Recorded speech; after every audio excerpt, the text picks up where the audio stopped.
خصوصی طور پہ فکر اقبال اور کلام اقبال کے حوالے سے، تو وہ جذبات کی کیفیت اور جو چیزیں دل میں ابھرتی ہیں وہ مکمل طور پہ مختلف ہوتی ہیں۔ ابھی رجسٹرار صاحب اور بریگیڈیئر صاحب بات کر رہے تھے کہ سیالکوٹ میں علامہ صاحب کے علاوہ جو مشہور لوگ ہستیاں یہاں پر پیدا ہوئی، میرے لیے تو سیالکوٹ کی سب سے بڑی کشش اور آپ لوگوں کی سب سے بڑی خوش قسمتی جس کو میں سمجھتا ہوں وہ یہ ہے کہ حضرت علامہ اقبال کی پیدائش کے ساتھ جذبہ عشق رسول صلی اللہ علیہ وسلم کا ایک نیا باب شروع ہوا، ایک نئی اس کی منزل تک ہم لوگ پہنچنے کے لیے کوشاں ہوئے،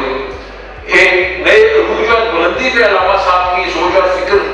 خود بھی حضور صلی اللہ علیہ وسلم کی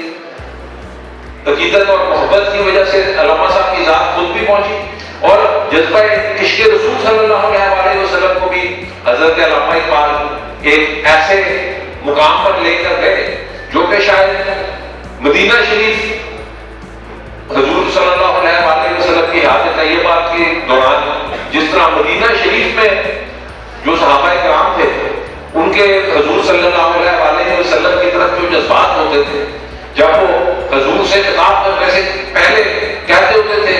حضور صلی اللہ علیہ وسلم ہمارے ماں باپ آپ پہ فدا ہو، ہمارا سب کچھ آپ پر فدا ہو، وہ علامہ صاحب کی کیفیت تھی، دل میں بھی، ذہن میں بھی، سوچ میں بھی، فکر میں بھی۔ اور میرے نزدیک وہ جو ایندھن، وہ جو ڈرائیونگ فورس، وہ جو جذبہ تھا جس نے حضرت علامہ کے کلام میں وہ بیداری پیدا کی، وہ ایسی چیز پیدا کی جو لوگوں کے دلوں کو لگتی تھی، وہ علامہ صاحب کو جو بھی مقام ملا دنیا میں، لوگ آج بھی ان کا نام لیتے ہیں، عزت اور محبت سے ان کا کلام پڑھتے ہیں، ان ساری چیزوں کی بنیادی وجہ تھی ہی حضرت علامہ اقبال کے دل میں جذبہ عشق رسول صلی اللہ علیہ وسلم۔ میری ذاتی، باقی باتیں تو خیر میں بات نہیں کروں گا، ایک ذاتی تجربہ میں چھوٹا سا آپ کو بتا دیتا ہوں۔ میرے والد کے ایک دوست تھے جن کے والد حضرت علامہ اقبال کے آخری سالوں میں قریبی ساتھی تھے، علامہ صاحب کی عمر میں بہت چھوٹے تھے پر کچھ نوجوان علامہ صاحب کے ارد ان کے آخری سالوں میں قریب ہو گئے، علامہ صاحب سے وہ ایک طرح سے سیکھتے رہتے تھے، علامہ صاحب کی صحبت میں بیٹھتے تھے۔ تو ایک ان میں سے جو بزرگ تھے بعد میں، انہوں نے علامہ سے ایک کتاب کے اوپر دستخط کروائے، آٹوگراف جس طرح ہوتا ہے کہ جی علامہ صاحب کی شاعری کا مجموعہ، تو علامہ صاحب اس زمانے میں میرا خیال ہے وفات سے چند ماہ پہلے کی بات ہے، علامہ صاحب کی بہت بیمار تھے، بینائی بھی ان کی ذرا خراب ہو گئی ہوئی تھی، سب کچھ جو آخری آپ کو اندازہ ہوگا زندگی میں ہوتا ہے جب آخری سٹیجز میں انسان پہنچتا ہے۔ تو علامہ صاحب بھی انسان تھے، ان کی بھی جسمانی طور پہ صحت جو تھی وہ آخری سالوں میں ذرا گرتی رہی، پر جب وہ آٹوگراف انہوں نے اس کتاب میں جو لکھی تحریر تھی وہ صاحب کے نام، تو علامہ صاحب کے ہاتھ میں بہت زیادہ وہ نظر آتا ہے اس تحریر میں کہ بہت زیادہ لرزہ تھا، جس کو یہ پھرتے تھے ان کے ہاتھ شاید یا کچھ، وہ تحریر بہت زیادہ وہ اس طرح کی ہے لرزے والی، پر جہاں پر وہ دستخط کرتے ہوئے حضور صلی اللہ علیہ وسلم کا اسم مبارک لکھتے ہیں تو وہ ایسے لگتا ہے جس طرح کسی پہلوان نے بھی تازہ قلم کے ساتھ لکھا ہو۔ تو آپ یہ بظاہر تو ایک چھوٹی سی ڈیٹیل ہے جس کو میں نے محسوس کیا ہے، پر آپ یہ سوچیں کہ جب علامہ صاحب اپنی زندگی کے آخری مہینوں میں بیماری کے ایڈوانس سٹیجز میں تھے،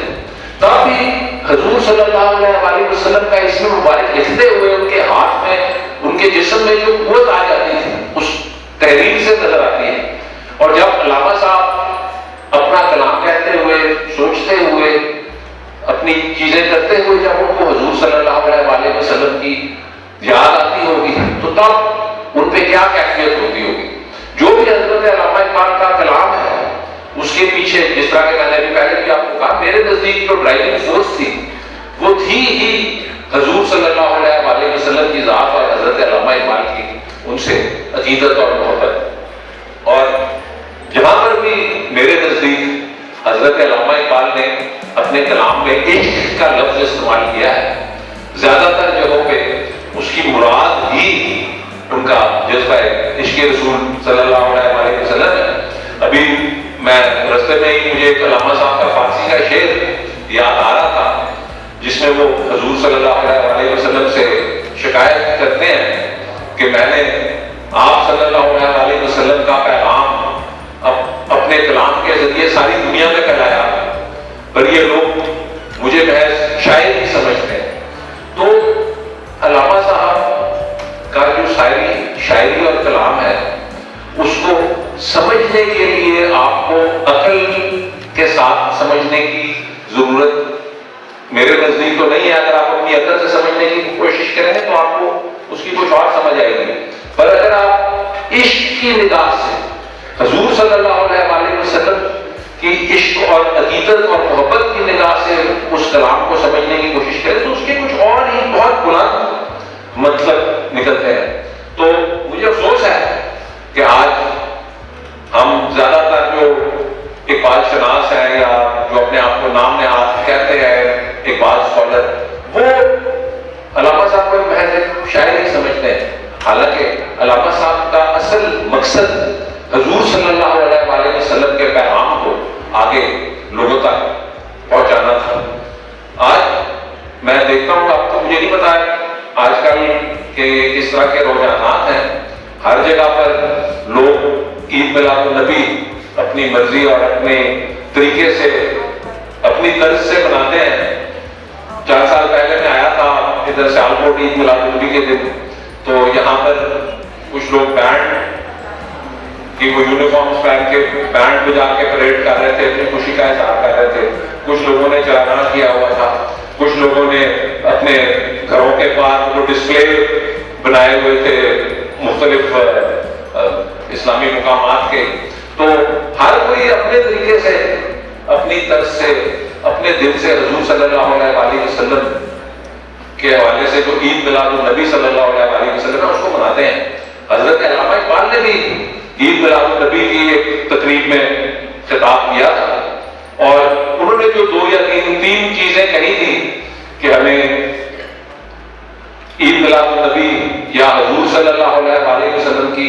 ذات گرامی جو ہے اس کو یاد کرنا ہو تو اس کے 3 طریقے کیا ہیں۔ پہلی چیز تو یہی تھی